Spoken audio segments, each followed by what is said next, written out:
ওই পিসি আর ভাইপোকে, যে একজন কেওড়াতলায় একজন নিমতলায় বসে ডেড বডি গুনুক, পারলে মর্গে চলে যাক, সেখানে গিয়েও ডেড বডি গুনুক।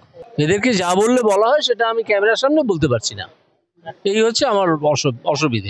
ছাগল একটা, লেখাপড়া জানে না, একটা বেআইনি প্রত্যেক কলেজ থেকে পাশ করেছে, এসব তথ্য দেবো আপনাদেরকে, আসুন একদিন সব তথ্য দিয়ে দেবো, কোথা থেকে কি পাশ করেছে, লেখাপড়া জানে না।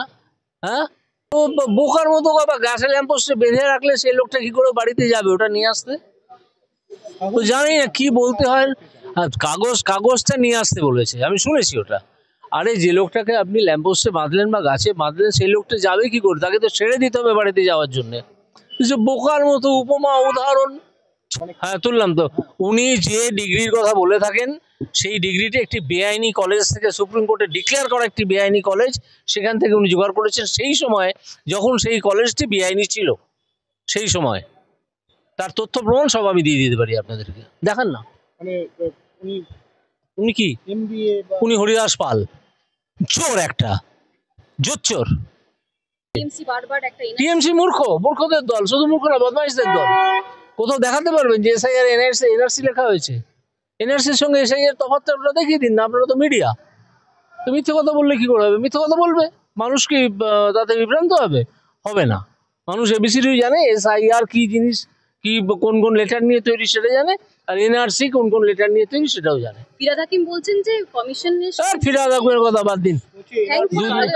কি ওনার নিজের ঠ্যাং থাকে কিনা আগে ওনাকে নিজেকে দেখতে বলুন, ঠিক আছে? উনি যে কোনো দিন ঠ্যাং হারা হয়ে যাবেন। মিথ্যে কথা, এনআরসি জন্য মিথ্যে হবে কেন? এনআরসি কোথায়? এনআরসি তো হয়ইনি, হচ্ছে তো এসআইআর। ওনাকে বলুন না যে নিজে কেওড়াতলায় গিয়ে বসে থাকুন, আর ওনার ওই একটা ভাইপো না কি একটা আছে, তাকে নিমতলায় গিয়ে বসতে বলুন, সব ডেড বডি কাউন্ট করুন, কাউন্ট করে প্রত্যেকটা ডেড বডির গায়ে লিখে দিন এসআইআর এর জন্য মৃত্যু হলো। তো মিথ্যে কথা বলছে, কেন মিলবে না? কমিশনের তরফে যেটা প্রকাশ করা হয়েছে সেটা তো ওয়েবসাইটে পাওয়া যায়, দেখে নিক না। মিথ্যে কথা ওরা অলরেডি হেরে গেছে।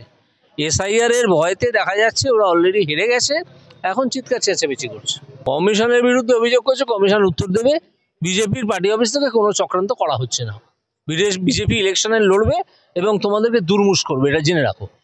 অভিষেক বন্দ্যোপাধ্যায় বলছেন যে বিজেপি প্রত্যক্ষভাবে পেরে উঠছে না বলে ইলেকশন কমিশন এসআইআর এর মাধ্যমে, কোনো এসআইআর এর মাধ্যম কি? এসআইআর তো একটা আইনি প্রক্রিয়া, একটা আইনি প্রক্রিয়া হবে না? পশ্চিমবঙ্গ সরকার তাই বলতে চায়, বলুক, তাহলে কনস্টিটিউশনাল প্রভিশন আসে, সে কথা বললে কি করতে হয় সে জিনিস করার কথা আমরা বলবো।